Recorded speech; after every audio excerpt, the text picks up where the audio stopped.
So the Knicks signed their new head coach for the foreseeable future when they inked Tom Thibodeau to a 5-year deal on Saturday, July 25th. Now, I was away at school kind of moving apartments and bringing everything home, so I didn't really have a chance to make a video until now. So I know I'm a little bit late, but I'm going to try to give you a Knicks fan perspective on the hire. So right off the bat, it's a 5-year deal, which when the Knicks sign coaches, they tend to do these long years or the long contracts. They've had it with Derek Fisher, they've had it with Jeff Hornacek, they've had it with David Fizdale, and they just don't pan out. So let's hope this is the most veteran coach they have brought in a while, since probably Mike D'Antoni at that time back in the mid-2010s, early to mid-2010s. So, yeah, Tom Thibodeau, he has more experience than Hornacek did when he got hired. I would say, and maybe more success, I could say. Derek Fisher, brand new. Fizdale had very little experience, but he had experience in Memphis.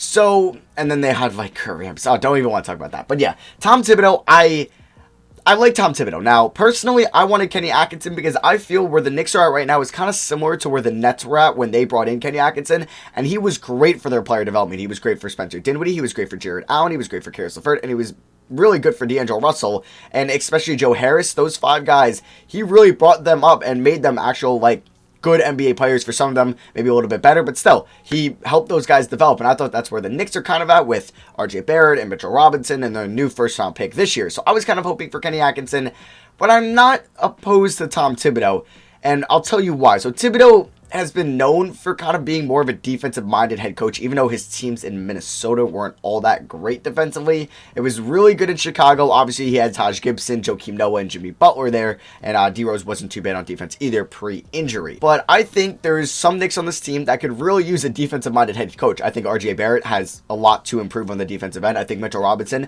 is already really good on the defensive end, and he has the potential to be elite at the defensive end, so I'm hoping Thibodeau can maybe progress him there.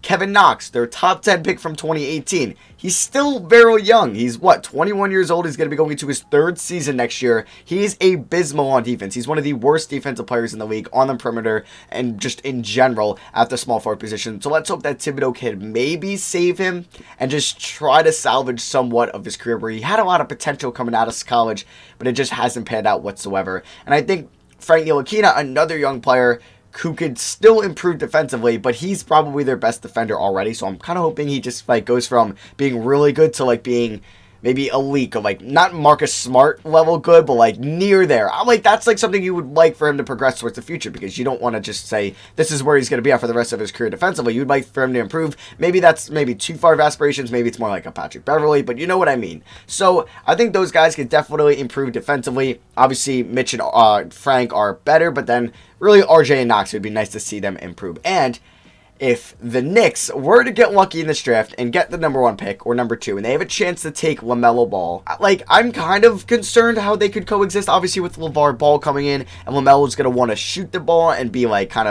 it wants to be around him, probably. I don't know if Thibodeau's going to accommodate that style, and maybe he's going to come in right away and start talking about, oh, you're going to do this defensively, you got to rotate this way, and he's like, I just want to take my shots. And I hope he'll be fine, and I think it could be a nice pairing. Maybe LaMelo needed this defensive-minded head coach to just really make him a serviceable defensive player, because that's his one knock right now, or his biggest knock is he's not very good on the defensive end. So maybe Tom Thibodeau could be just a mentor for him on the defensive side, and then maybe pair him with RJ. And that's we're getting ahead of ourselves. Anthony Edwards, he definitely has defensive potential, but he definitely has room to improve 100%. So I think Thibodeau would be very good for that. Or Cole Anthony or Killian Hayes. So the Knicks are probably going to draft a point guard, unless they fall and they like Obi Toppin and they like his fit next to Mitchell Robinson. I don't know, but they're most likely drafting a guard. Either it's RJ Hampton, Hayes, Ball, Edwards, Anthony, or I guess, I already said RJ Hampton. I guess there'd be those 5. I doubt they would end up with Kyra Lewis in this draft. But yeah, those 5 guards are probably going to be, one of those players is going to be in next year's season. And I just hope it works well with Thibodeau. He, winning is obviously going to be the main thing here, but I think I'd rather prefer what Fizdale preached, and it was player development. We don't need to be good right away. We don't. We could be good. The Knicks make their first playoff appearance in 2022 or 2023. I'll take that.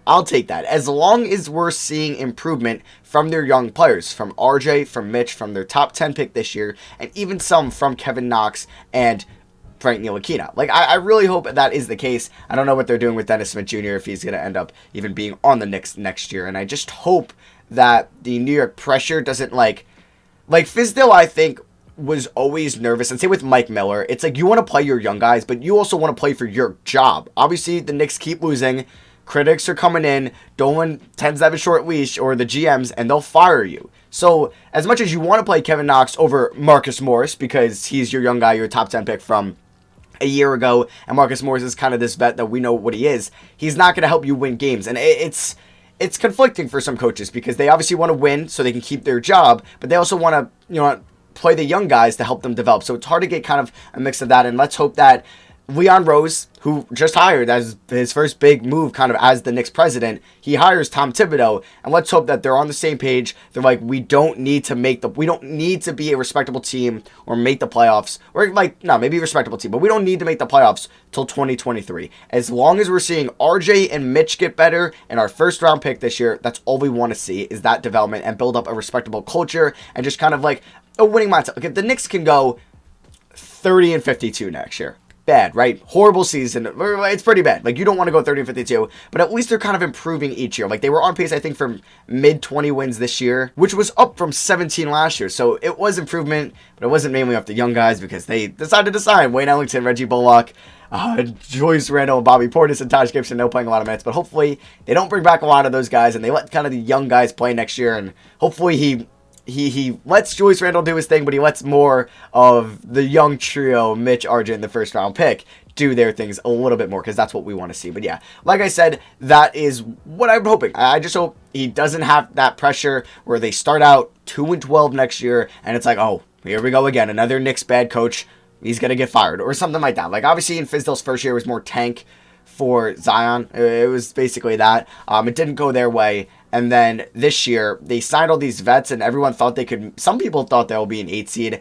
I think I thought the Knicks would have been in the combo for the 8 seed, but would have been more towards, like, I think where the Wizards were this year. Like, they were going to end up, like, 33-49. Like, something like that I thought they could have ended up, which is a 16-win improvement from the previous year. So maybe that was a little too much. But yeah, it didn't work out, obviously, in the first month, whatever, and then Fizdale got canned right away. So he was supposed to be kind of the savior of the Knicks and be their guy who they took over Mike Budenholzer and Dwayne Casey, and they ended up firing him. So I'm hoping Thibodeau, who hasn't been a coach for a couple years, is their man, and I hope they are patient with this. If the first 3 years of his coaching tenure or his first 2 years, the Knicks don't make the playoffs, please don't fire him. Please don't. You look at what the Hornets are doing with James Borrego, the Hawks are doing with Lloyd Pierce, and what the Sixers did with Brett Brown. It takes some time with the young teams. It's not all on the coaches. If the coaches are just prioritizing player development, that's good, because Brett Brown was there throughout the tanking days, and he's been their coach throughout the last 2 seasons where he's led them to the playoffs. And obviously, you can have what you want about Brett Brown. I'm just saying, like, just